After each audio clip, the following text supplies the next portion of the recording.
You are standing in a parking garage, phone in hand, and you have absolutely no idea which level you parked on. This happens to you constantly. In malls, in hotels, in cities you visited a dozen times. Somewhere behind you, 30,000 years ago, a hunter walked 40 miles through unmarked forest, took down an animal, and turned around to walk home in a straight line, at night, with no map, no compass, and no phone buzzing directions into his ear. Most people assume this is just about practice. Modern life made us lazy, ancient life made them sharp. But the real answer is far stranger. Your brain still has the exact same equipment that hunter did. The hardware never left. What changed is what you're asking it to do. And somewhere in that mismatch, an entire internal compass has gone quiet without you ever noticing it happen. This isn't a metaphor. It's a physical structure in your skull, and scientists have watched it work in real time. In the 1970s, neuroscientist John O'Keefe was recording individual brain cells in rats as they moved through a small enclosure. He expected noise. Instead, he found something almost eerie. Certain neurons in the hippocampus fired only when the rat was in one specific location, and different neurons fired for different locations, like the room itself had been quietly mapped out, cell by cell, inside the animal's own head. He called them place cells, and the discovery would eventually earn him a share of the Nobel Prize. Why would your brain bother building an internal map at all? Because knowing where you are was never optional. For nearly all of human history, getting lost wasn't an inconvenience. It was a death sentence, a slow one, involving thirst or cold, or something with teeth finding you first. Here's where the story gets even stranger. Decades after O'Keefe's discovery, researchers Maybrit Moser and Edvard Moser were studying a different part of the same neural neighborhood, a region called the anterhinal cortex, sitting right next door to the hippocampus. What they found there looked like something out of a technical drawing. Certain neurons fired in a perfect, repeating hexagonal pattern as an animal moved through space, like an invisible grid laid across the entire environment. They called them grid cells, and together with O'Keefe's place cells, the two discoveries painted a picture of a brain built, quite literally, around a built-in coordinate system. Think about what that means for a moment. You are not simply remembering landmarks when you navigate. Somewhere in your skull, a grid is being drawn beneath your feet in real time, constantly updated with every step, every turn, every glance at the horizon. This system doesn't care whether you're aware of it. It runs whether you're paying attention or not, quietly logging your position the way a ship's log tracks a vessel crossing open water. So why does this system work so beautifully for a fox finding its den, and so poorly for you finding your car?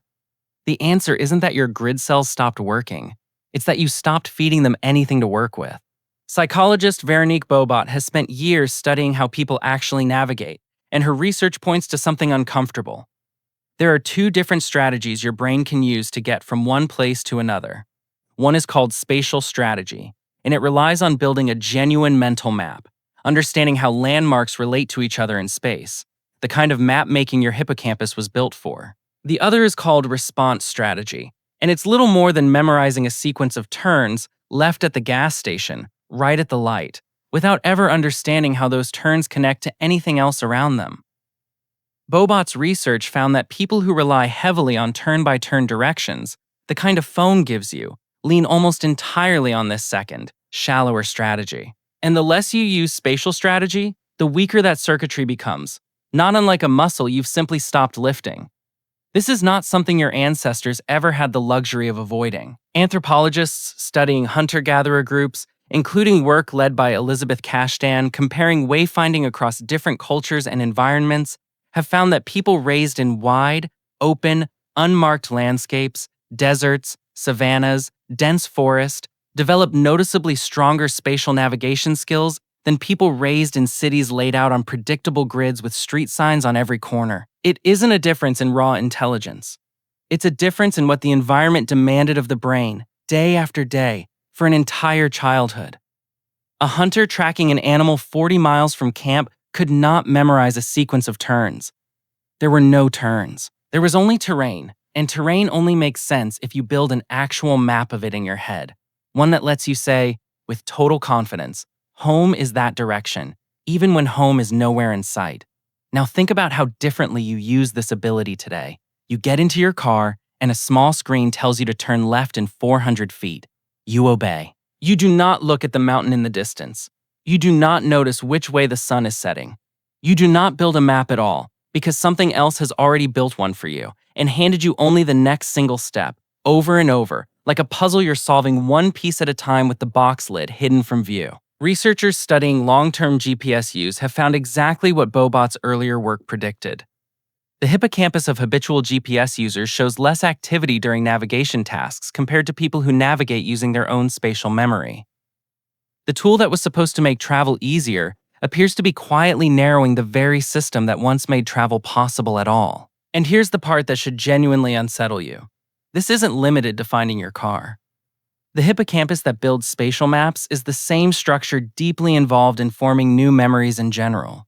Some researchers studying London taxi drivers, who spend years memorizing the city's tangled streets without GPS assistance, found their hippocampi were measurably larger than average, growing, quite literally, in proportion to how much spatial mapping their daily work demanded. The brain, it turns out, treats "where am I" and "what do I remember" as far more connected questions than most people ever suspect. You always assumed getting lost in a parking garage was a small, silly failure, nothing more than forgetfulness. It isn't. It's the quiet echo of a circuit built across millions of years for open horizons and unmarked ground. A circuit that thrived on exactly the kind of information you now systematically hand over to a screen the moment you sit down and press start.